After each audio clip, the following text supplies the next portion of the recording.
Hello friends, बरायबाय Bodojobinfo YouTube चेनेलाव आसा खालामो गासिबो नोंथांमोना मोजाङै दङ। दा RRB ग्रुप डी साख्रिनि सायाव लेटेस्ट आपडेट सफैदों। मानो होनोबा अनलाइन डेट फैथारबाय, नोंथांमोना जाहाथे बावना थाया आरो बेयाव नोंथांमोननि 10 पास खालामबा हागोन ना हाया प्लास ITI दंना गैया बिनि सायाव जों गासैबो कभार खालामगोन। दा बेखायनो भिडिअ नायग्रोजोब अब्लासो नोंथाङा बुजिगोन, नङाबा नोंथांमोना ससेल' भिडिअ नायोबा आन्दायो। दा एप्लाइ डेट फैबाय आरो लोगोसे लास्ट डेट नोंथांमोननो गासैबो शेयार खालामगोन, बेखायनो भिडिअखौ नोंथांमोना जोबजासिम नायनो दाबाव। दा जोङो अफिसियेल साइडआव फैग्रोबाय आरो बेयाव फैनाय लोगो लोगो दायो प्रेजेन्टलि मोनसे एप्लाइ जागासिनो डिप्ल'मा लाइननि, जेराव जायनोखि गोबांथार पस्टआ खम, बाट बेयाव जायनोखि डिप्ल'मा दङ थ' बिथांमोननिया फेब्रुवारिसिम अनलाइना सोलिगासिनो दङ। अके, स' बेयाव डिप्ल'मा गैयाबा नोंथांमोना खालामनो हाया। स' दानिया 23 जानुवारियाव नोंथांमोननि ग्रुप डी अनलाइन एप्लाइ लिंकआ एक्टिभ जागोन, भिडिअ मोनगोन, टेनसन गैया। आरो RPF एडमिट स्टेटास नोंथांमोना नायदो आरो जायना एक्सेप्ट जाबाय लगइन खालामनानै नोंथांमोना 100% एग्जाम होनो मोनसे। दा बेखौ नायनोबा बेयाव फैनानै नोंथांमोना जास्ट लगइन खालामनो मोनगोन आरो स्टेटासा गासिबो मोजांबानो एडमिटखौ मोनखागोन। आरो जायफ्रा रिजेक्ट जाबाय नोंथांमोना रिजेक्ट जानाय लिरनाय मोनखागोन, मेसेज फैनायजों खोथा गैया, जास्ट बेयाव लगइन खालामबानो जोङो एडमिटखौ मोनगोन, नेक्स्ट लेभेलाव एबा स्टेटासखौ नायनो हागोन आरो। थ' बेखौ जों मिन्थिबाय। बेनिफ्राय एग्जामा फेब्रुवारि दानाव जानो थांगासिनो दङ, बेनो जाबाय RPF कनस्टेबलाव। स' बेखौ जों मिन्थिबाय। दानिया ग्रुप डी, स' ग्रुप डीआव नोंथांमोननि भेकेन्सिया 32,000 आरो लोगोसे 58 जागोन नामा बिनि सायाव मिन्थिथ'वाखै, बाट 10 पास प्लास ITI सोर हामारगोन बिनि सायाव गोबां गोनो गोथो जागासिनो दङ, जों बेखौ बेयाव कभार खालामगोन। दा बे जाबाय नोंथांमोननि माखासे बेयाव डिटेल्सआ दङ, बेयाव नायबानो जाबाय दे। ग्रुप डी हिसाबै नोंथांमोना मोनदों 2025नि गोदान भेकेन्सि 23 जानुवारिनिफ्राय 22 फेब्रुवारिसिम अनलाइन एप्लाइ जागोन। दा बेखौ जों मिन्थिबाय, बैसो 18निफ्रायनो हागोन आरो लोगोसे जोंनि STआ गासै जोंहा 38 इयार्ससिम बे पस्टआव इलिजिबोल जागोन, बेखायनो एप्लाइ खालामनो दाबाव। दा सेलारिया इनिशियेलि 18,000निफ्राय गोबांथार बारायगोन, सेन्ट्रेल साख्रि नालाय, बाट नोंथांमोना बेखौ लासै मोनलांबाय थागोन। देन एग्जाम फिसआ 250 दङ, बेखौ होथारनांगोन आरो बेखौ एग्जाम होयोबा नोंथांमोना मोनफिननाय जायो। स' बेखायनो हैबानो जाबाय, मेल फिमेल गासैबो एप्लाइ खालामनो हागोन।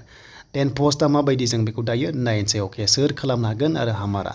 दा बेयावनो नोंथांमोननि पस्टआ गोबां रोखोमनि दङ, बेखौ नोंथांमोना नायबानो जाबाय। दा ओरैबायदि गोबां सानगासिनो दङ जे माने 10 पासआ खालामनो हागोन ना हाया। थ' मिनिमाम फरायनाया 10 पास प्लास डिप्ल'मा नांगौमोन खायसे खायसे पस्टआव। जेरै एग्जाम्पल जों बेखौ लागोन 10, बेनिफ्राय जों फार्स्टनि पइन्ट्समेनाव ITI नांगोन, बेखौ जों मिथिखागौ।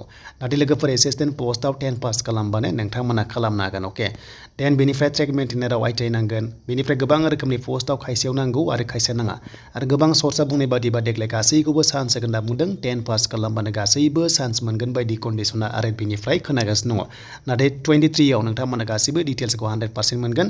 एन्ड काटअफआ नाथाय गोजौ थांनाय चान्सआ दङ, 80, 85 एबा 90 गाहामबो थांनो हागौ जुदि 10 पासखौनो गासैखौबो चान्स होजोबोबा अल इन्डिया हिसाबै।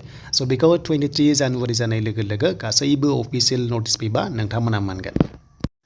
स' दानिया सिलेक्सन प्रसेसआ फार्स्टआव 90 मिनिट्स टाइमिं मोनगोन एग्जामाव, एन्ड बिनिफ्राय 100 मार्क्सनि एग्जाम जागोन आरो बेयाव नेगेटिभबो दङ। अके, गासै 100 मार्क्सनि एग्जाम 90 मिनिट्स मोनगोन आरो बेयाव पास जाबाथाय नोंथांमोना मा फिजिकेल टेस्टबो खारनांगोन। जेरै हौवाफ्रा 35 केजि अजन बानानै नोंथांमोना 100 मिटार्सखौ खारनांगोन 2 मिनिट्सआव। अके, बेखौ जों मिन्थिबाय। आरो नेक्स्टआव 1000 मिटारखौ नोंथांमोना 4 मिनिट्स 15 सेकेन्डआवबो बेखौ खारनांगोन। अके, देन हिन्जावफ्रा 20 केजि वेट बानानै नोंथांमोना मा बेनो जाबाय 100 मिटार्स खारनांगोन 2 मिनिट्सआव आरो लोगोसे 1000 मिटारखौ खारबावनांगोन ओरैनो जेरै जों खारो पुलिस खारनाय बादि 5 मिनिट 40 सेकेन्डआव बेखौ खारनांगोन। एन्ड बेनिफ्राय बेयाव पास जाबाथाय डकुमेन्टस भेरिफिकेसन आरो मेडिकेल टेस्ट खालामनानै नोंथांमोनखौ साख्रि, आरो साख्रिया नोंथांमोना नर्थ इस्ट जनाव जागोन आरो नर्थ इस्ट जनावसो नोंथांमोना मा एप्लाइ खालामनांगोन।